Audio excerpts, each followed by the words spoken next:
अस्सलामुअलैकुम दोस्तों, खुश आमदीद है आप सबको हमारे चैनल कुरलुस रिव्यूज़ पर। दोस्तों, आज की वीडियो में हम बात करने वाले हैं तुर्की की 5 ऐसी बड़ी मुतवक्के सीरीज़ के बारे में जिनके नाम उस वक्त तुर्क मीडिया, ड्रामा मद्दाहों और तारीखी सीरीज़ देखने वालों के दरमियान काफ़ी ज़्यादा ज़ेर बहस हैं। उनमें कुछ प्रोजेक्ट्स ऐसे हैं जिनके बारे में बाकायदा खबरें सामने आ चुकी हैं। कुछ सीरीज प्रोडक्शन के मरहले में दाखिल हो रही हैं और कुछ ऐसे प्रोजेक्ट्स भी हैं जिनके बारे में अभी तक मुकम्मल खामोशी है, लेकिन उनके गिर्द तजस्सुस बहुत ज्यादा है। यानी ये कहना अभी दुरुस्त नहीं होगा कि ये तमाम सीरीज लाजमी तौर पर बहुत जल्द नशर होंगी, लेकिन ये जरूर कहा जा सकता है कि अगर ये प्रोजेक्ट सामने आते हैं तो तुर्क तारीखी ड्रामों के मद्दाहों के लिए आने वाला वक्त बहुत दिलचस्प हो सकता है। आगे बढ़ने से पहले अगर आप हमारे चैनल पर नए आए हैं तो बराए मेहरबानी कुरलुस रिव्यूज को अभी सब्सक्राइब कर दें, क्योंकि इस चैनल पर आपको औरहान सीरीज, उस्मानी तारीख और तुर्क ड्रामों से मुताल्लिक हर अहम अपडेट, रिव्यू और असल तारीखी हकीकत सबसे पहले मिलती रहेगी। आपका एक सब्सक्राइब हमारे लिए बहुत कीमती है। तो आइए शुरू करते हैं और जानते हैं कि वो 5 बड़े तुर्क प्रोजेक्ट्स कौन से हैं जिनका इंतजार उस वक्त बहुत से नाजरीन कर रहे हैं। नंबर 5, बनबैर गजा मसालरी। दोस्तों, हमारी फहरिस्त में नंबर 5 पर वो प्रोजेक्ट है जिसने अपने ट्रेलर और कास्ट की वजह से अचानक तुर्क ड्रामा इंडस्ट्री में बड़ी तवज्जो हासिल कर ली थी। इस सीरीज का नाम है बनबैर गजा मसालरी। ये एक तारीखी और फैंटेसी तर्ज का बड़ा प्रोजेक्ट समझा जा रहा था, जिसमें मशरक़ी अदब, शाही दुनिया, महलों की साजिशें, बादशाहतों की कशमकश और 1001 रात जैसी तलिस्माती कहानियों का रंग नजर आ सकता था। इस प्रोजेक्ट को खास तौर पर इसलिए भी ज्यादा तवज्जो मिली क्योंकि इसमें तुर्की के 2 बड़े और मशहूर अदाकारों इब्राहिम चिल्कूल और जानसो देरे के नाम सामने आए थे। जब किसी सीरीज के साथ इतने बड़े नाम जुड़ जाएं तो नाजरीन की दिलचस्पी खुद ब खुद बढ़ जाती है। इत्तलात के मुताबिक ये सीरीज एक शानदार, बड़े बजट और मजबूत विजुअल्स वाली प्रोडक्शन बन सकती थी, जिसमें तारीख और फैंटेसी को एक साथ पेश किया जाना था। लेकिन बाद में ये प्रोजेक्ट कुछ वजूहात की बिना पर मुअख्खर हो गया और अभी तक इसकी नशर होने की हतमी तारीख सामने नहीं आई। यही वजह है कि इस सीरीज के बारे में अभी भी एक बड़ा सवालिया निशान मौजूद है। क्या यह प्रोजेक्ट दोबारा शुरू होगा? क्या यह सीरीज नई तारीख के साथ वापस आएगी, या फिर यह सिर्फ एक ऐसा बड़ा मंसूबा बनकर रह जाएगा जिसका इंतजार मद्दाह करते रह गए?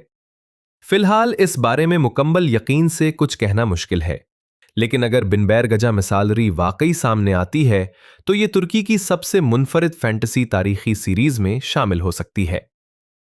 नंबर 4, दरेलिश शहजादा मोहम्मद चल्बी। नंबर 4 पर एक ऐसा मुमकिना तारीखी प्रोजेक्ट है जिसका मौजू अगर वाकई सीरीज की शक्ल में सामने आता है तो यह उस्मानी तारीख के सबसे ड्रामाई अदवार में से एक को जिंदा कर सकता है। यह प्रोजेक्ट है दरेलिश शहजादा मोहम्मद चल्बी। मोहम्मद चल्बी का दौर उस्मानी तारीख का वो खतरनाक मरहला था जब सल्तनत टूटने के करीब पहुंच चुकी थी। सुल्तान बायजीद यिल्दिरम की शिकस्त के बैक जब अमीर तैमूर के हाथों उस्मानी निज़ाम को बहुत बड़ा धचका लगा तो सल्तनत एक शदीद बहरान में दाखिल हो गई। यही वो दौर था जिसे तारीख में दौर फितना कहा जाता है। इस दौर में सुल्तान बायजीद के बेटों के दरमियान तख्त के लिए सख्त मुकाबला शुरू हुआ। मोहम्मद चल्बी, मूसा, ईसा और सुलेमान सब अपने अपने हिस्से की ताकत हासिल करने की कोशिश कर रहे थे। ये सिर्फ भाइयों की लड़ाई नहीं थी, बल्कि ये उस्मानी सल्तनत की बका की जंग थी। अगर इस दौर में कोई मजबूत लीडर सामने ना आता तो मुमकिन था कि उस्मानी रियासत कई हिस्सों में तकसीम हो जाती और शायद दोबारा कभी एक ताकतवर सल्तनत न बन पाती। लेकिन इन्हीं मुश्किल हालात में मोहम्मद चल्बी ने सब्र, हिकमत, जंगी महारत और सियासी समझदारी के जरिए अपने मुखालिफिन को शिकस्त दी और उस्मानी सल्तनत को दोबारा एक मरकज के तहत जमा किया। यही वजह है कि मोहम्मद चल्बी को उस्मानी तारीख में दूसरा बानी भी कहा जाता है। अगर बोजदाग प्रोडक्शन या कोई और बड़ा तर्क इदारा इस मौजू पर सीरीज बनाता है तो इसमें वो सब कुछ मौजूद है जो एक ताकतवर तारीखी ड्रामे के लिए जरूरी होता है। खाना जंगी, भाइयों की दुश्मनी, तख्त की जंग, साजिशें, शिकस्त के बाद दोबारा उठने की कहानी और एक ऐसी शख्सियत जो टूटी हुई सल्तनत को दोबारा जोड़ती है। लेकिन फिलहाल इस प्रोजेक्ट के बारे में हतमी ऐलान मौजूद नहीं। इसलिए इसे एक मुमकिना और मुतवक्के सीरीज के तौर पर ही देखना चाहिए। अगर ये सीरीज वाकई बनती है तो उस्मानी तारीख के मद्दाहों के लिए ये एक बहुत बड़ी खुशखबरी होगी। नंबर 3, अल जज़री। नंबर 3 पर एक ऐसा प्रोजेक्ट आता है जो आम तारीखी जंगों और सल्तनतों से हटकर एक बिल्कुल मुख्तलिफ मौजू पर मबनी है। ये सीरीज है अल जज़री। इत्तलात के मुताबिक ये सीरीज बोज़दाग प्रोडक्शन की जानिब से TRT के डिजिटल प्लेटफॉर्म ताबी के लिए तैयार की जा रही है। अल जज़री का नाम इस्लामी तारीख में साइंस, ईजाद, इंजीनियरिंग और मैकेनिकल मशीनों के हवाले से बहुत अहम समझा जाता है। वो सिर्फ एक आलिम नहीं थे, बल्कि एक ऐसे मोजिद थे जिन्होंने पानी से चलने वाली मशीनें, खुदकार आलात, घड़ियां और इंजीनियरिंग के हैरत अंगेज नमूने तैयार किए। बाज माहिरीन उन्हें जदीद साइबरनेटिक्स और रोबोटिक्स के इब्तदाई बानियों में भी शुमार करते हैं। यही वजह है कि अल जज़री पर बनने वाली सीरीज सिर्फ एक तारीखी ड्रामा नहीं होगी, बल्कि ये इल्म, तहकीक, ईजाद और तख्लीकी सोच की कहानी भी हो सकती है।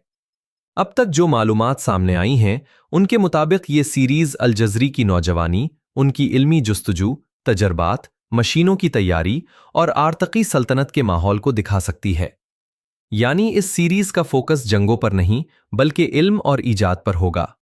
ये चीज इसे दूसरी तारीखी सीरीज से मुख्तलिफ बनाती है। इत्तलात के मुताबिक अल जज़री का किरदार कम उम्र अदाकार चनार यनार अदा कर रहे हैं, जिससे ये अंदाज़ा होता है कि शायद कहानी अल जज़री की कम उम्री और इब्तदाई इल्मी ज़िंदगी पर ज़्यादा मरकलूज़ हो। ये अंदाज़ कुछ हद तक इब्न सीना वाली सीरीज़ जैसा महसूस हो सकता है। नंबर 2, निज़ामुल मुल्क आल तंचाग। नंबर 2 पर वो सीरीज़ आती है जो अजीम सल्जूकी तारीख, दरबारी सियासत और रियासती हिकमत अमली के मद्दाहों के लिए बहुत ख़ास हो सकती है। ये सीरीज़ है निज़ामुल मुल्क आल तंचाग। इत्तलात के मुताबिक ये सीरीज भी TRT के डिजिटल प्लेटफॉर्म ताबी के लिए बनाई जा रही है और इसका पहला सीजन तकरीबन 16 एपिसोड्स पर मुश्तमिल हो सकता है। इस सीरीज का मरकजी किरदार अजीम सल्जूकी वजीर निज़ामुल मुल्क होंगे। निज़ामुल मुल्क इस्लामी तारीख के उन बड़े सियासी दिमागों में शुमार होते हैं जिन्होंने सिर्फ एक सल्तनत नहीं चलाई, बल्कि रियासती निज़ाम, तालीम, इंतज़ामिया और सियासत को एक मजबूत शक्ल दी। वो सुल्तान मलिक शाह अव्वल के दौर में अजीम सल्जूकी सल्तनत के सबसे ताकतवर और बाअसर वजीर थे। ये वो ज़माना था जब सल्जूकी सल्तनत अपनी ताकत के उरूज पर थी। एक तरफ सल्तनत वसी हो रही थी, दूसरी तरफ अंदरूनी साजिशें भी मौजूद थीं और तीसरी तरफ हसन बिन सबा का नेटवर्क भी उभर रहा था। अगर ये सीरीज वाकई निज़ामुल मुल्क की जिंदगी को अच्छी तरह दिखाती है तो इसमें कई बड़े मौजूआत शामिल हो सकते हैं। सल्जूकी दरबार की सियासत, सुल्तान मलिक शाह और निज़ामुल मुल्क के ताल्लुकात, रियासती इस्लाहात, मदारिस का निज़ाम, फौजी ताकत, हसन बिन सबा की तहरीक और किताब सियासतनामा के नज़रियात। ये सब चीज़ें मिलकर इस सीरीज़ को एक बहुत ताकतवर सियासी तारीखी ड्रामा बना सकती हैं। ये सीरीज़ उन नाजरीन के लिए ख़ास तौर पर दिलचस्प होगी जिन्हें सिर्फ जंगी मनाजिर नहीं, बल्कि दरबार की चालें, सियासी फैसले और सल्तनत के अंदरूनी निज़ाम को समझना भी पसंद है।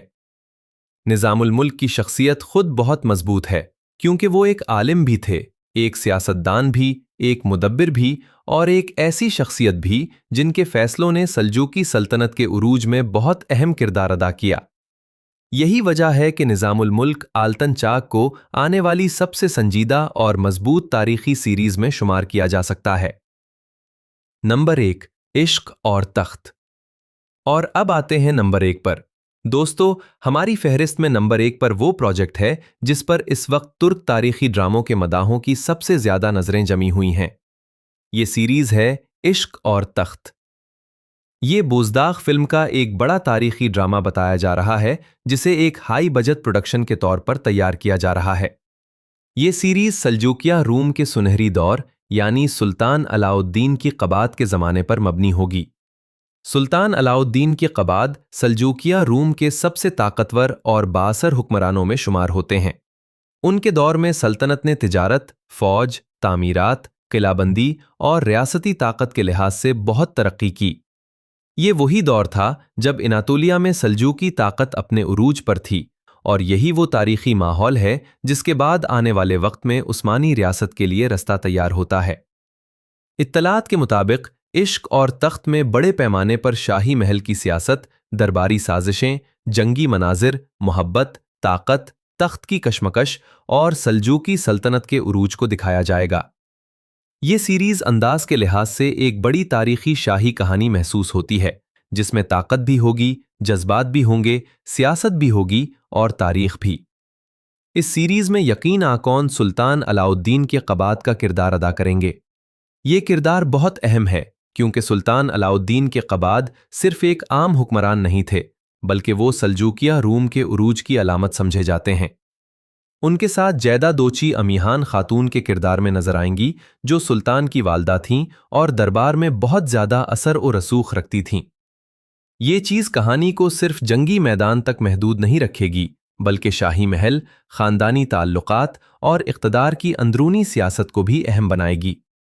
और यही वो चीज है जो इश्क और तख्त को एक बड़ी और दिलचस्प तारीखी सीरीज बना सकती है। अगर ये प्रोजेक्ट अपनी तवक्कुआत के मुताबिक सामने आता है, तो ये न सिर्फ सल्जूकी तारीख के मदाहों के लिए अहम होगा, बल्कि उन नाजरीन के लिए भी खास होगा जो अर्तुगरुल, उस्मान और ओरहान सीरीज के बाद एक नए तारीखी दौर को देखना चाहते हैं। दोस्तों, ये थी